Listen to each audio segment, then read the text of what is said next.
अस्सलाम वालेकुम, welcome back. आज की इस वीडियो में हम एक्सरसाइज 3.2 करेंगे। क्वेश्चन नंबर 1 में वो कह रहा है इफ़ ए आपके पास कोई मैट्रिक्स है 3 to 4 का देन शोड है। तो आपने करना है कि पार्ट 1 में है I3 को मल्टीप्लाई ए से करेंगे तो आपके पास ए ही आंसर आएगा। ठीक है जी।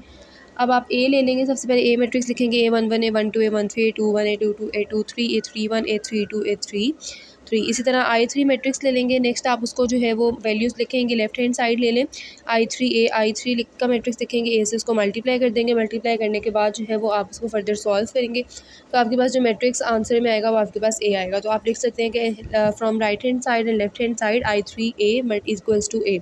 नेक्स्ट पार्ट नंबर 2 में है AI4। अब यहाँ पे I4 है वो इक्वल ए है, इस तरह आपने ए की वैल्यू पुट की। नेक्स्ट I4 आपने जो है वो पुट कर दिया, इसमें 4 1 हो जाएंगे। इनको अब आपने मल्टीप्लाई करवाया है। मल्टीप्लाई करवाने के बाद आपने जब इनको सॉल्व फर्दर किया तो आपके पास दोबारा से जो मैट्रिक्स आ गया वो आपके पास ए ही आ गया। ठीक है, जो हम इसमें भी कह सकते हैं from left hand side and right hand side it is proof. Next चलते हैं जी क्वेश्चन नंबर 2 की तरफ। उसमें वो कह रहा है find the inverse of the following matrices. In matrices का हमने इन्वर्स फाइंड करने। इन्वर्स फाइंड करने का फॉर्मूला होता है adjoint of the matrix divided by determinant of the matrix. ठीक है जी। सबसे पहला आपके पास 3 -1 2 1 है, इसको आप लेट कर ले ए। नेक्स्ट आप इसका इन्वर्स लेंगे। ठीक है, तो उसका फॉर्मूला आप लगा दें adjoint A divided by A determinant. अब एडजॉइंट कैसे लेते हैं आप? एडजॉइंट में आप लेते हैं डायगनल एंट्रीज आपकी चेंज हो जाती है और दूसरी जो आपकी नॉन डायगनल एंट्रीज होती हैं उनके साइन चेंज हो जाते हैं। ठीक है जी। नेक्स्ट आप डिटर्मिनेंट कैसे लेंगे? डिटर्मिनेंट आप डायगनल एलिमेंट्स और नॉन डायगनल एलिमेंट्स को मल्टीप्लाई कर देंगे, सेंटर में आप माइनस का साइन लगा देंगे। अगर तो डिटर्मिनेंट आपका इक्वल नहीं आता ज़ीरो के तो इसका मतलब है कि आप उसको सॉल्व कर सकते हैं। नेक्स्ट आपने वैल्यूज़ अपने फार्मूला के अंदर पुट कर देनी है। फार्मूला के अंदर वैल्यूज़ पुट करने के बाद आप उसे मल्टीप्लाई करवा देंगे।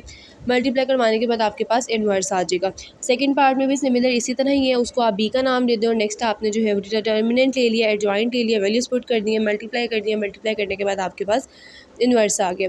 थर्ड पार्ट सी है, उसमें भी सिमिलर ऐसे ही आपने करना है जी। C inverse equals to adjoint C over C का डिटर्मिनेंट। डिटर्मिनेंट लेंगे तो आपके पास 3 आ रहा है। आयोटा स्क्वायर जो होता है वो आपके पास -1 की इक्वल होता है।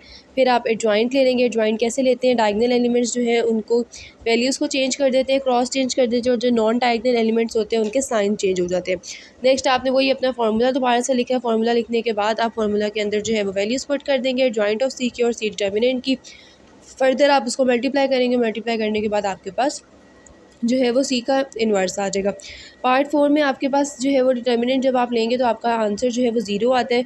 तो जब भी किसी डिटर्मिनेंट का आंसर ज़ीरो आ जाता है तो इसका मतलब होता है कि वो आपके पास आगे उसका इन्वर्स जो है वो पॉसिबल नहीं हो सकता। इसीलिए हम इन्वर्स वाले जो क्वेश्चंस होते हैं उसके अंदर पहले हम लोग डिटर्मिनेंट ही ले लेते हैं, ताकि अगर डिटर्मिनेंट इक्वल्स टू ज़ीरो आ जाए तो आगे हम सिंपली लिख देते हैं इन्वर्स डज नॉट एग्जिस्ट या इट्स नॉट पॉसिबल। तो आपके पास क्वेश्चन सॉल्व हो जाता है। नेक्स्ट चलते हैं जी क्वेश्चन नंबर 3 की तरफ। वो कह रहा है solve the following system of linear equations. आपके पास इक्वेशंस दी हुई उनको आपने सॉल्व करना है। इन्वर्जन मेथड से सॉल्व करेंगे हम। यहाँ पे 2x1 - 3x2 equals to 5, 5x1 + x2 equals to 4। A की वैल्यू है आपके पास 2 -3 5 1 मैट्रिक्स फॉर्म में सबसे पहले आप लिख लें। ठीक है, x1 x2 लिख लें, 5 4 ले लें, तीनों को आप नाम दे दें, ए एक्स और बी का नाम दे दें। A X equals to B होता है, X equals to A inverse B. अब इसमें आपने क्या करना है? ए इनवर्स की आप फाइंड करने के लिए आपको पहले जॉइंट ए और ए डिटर्मिनेंट वाला फार्मूला लगाना पड़ेगा।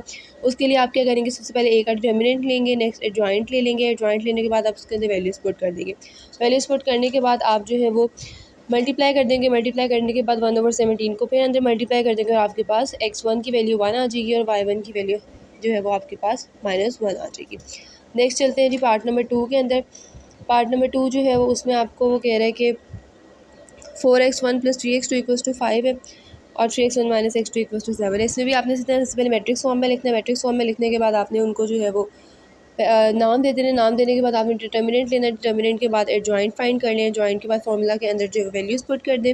वैल्यूज़ पुट करने के बाद आप सिंपली मल्टीप्लिकेशन करेंगे। मल्टीप्लिकेशन करने के बाद आपके पास x1 और x2 के जो है वो वैल्यूज़ आ जाएंगी 2 और -1। पार्ट 3 भी सिमिलर इसी तरह ही है। सबसे पहले आपने मैट्रिक्स फॉर्म में बनाया, फिर A X equals to B लिख दिया, X equals to A inverse B लिख दिया। इसको 1 का नाम दे दें क्योंकि बाद में हमने इसमें वैल्यूज़ पुट करनी होती है, तो आप इस इक्वेशन को 1 का नाम दे दें।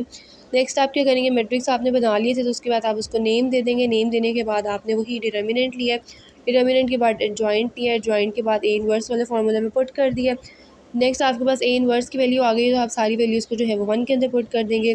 फर्दर आप उसको जो है वो मल्टीप्लाई करेंगे, -1/7 जो है वो एज इट इज़ रहेगा, अंदर वाली टर्म्स मल्टीप्लाई हो जाएंगी, लास्ट में -1/7 को भी मल्टीप्लाई करवा दें, तो आपके पास एक्स और वाई दोनों की वैल्यूज़ आ जाएंगी। एक्स आपके पास 2 आएगा और वाई जो है वो 1 आएगा। ये सारे क्वेश्चन जो थे वो इन्वर्जन मेथड के से हमने किए। नेक्स्ट चलते हैं जी, क्वेश्चन नंबर 4 में आपको उसने मैट्रिसेस दिए हुए हैं ए, बी और सी, और उसने कहा है कि फाइंड करें ए माइनस बी। पहला है A minus B, A matrix लिखें, बी मैट्रिक्स लिखें, माइनस कर दें। फर्स्ट एंट्री को फर्स्ट के साथ, सेकंड को सेकंड के साथ, थर्ड को थर्ड के साथ, इसी तरह हर रो में जो है वो आपने इसी तरह करना है।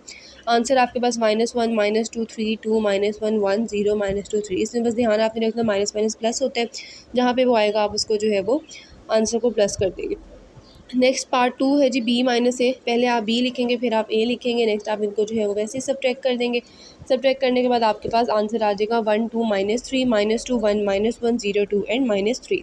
पार्ट 3 में वो कह रहा है ए माइनस बी माइनस सी। पहले आपने ब्रैकेट को सॉल्व करना होता है, तो ए माइनस बी सबसे पहले हम फाइंड कर लेंगे।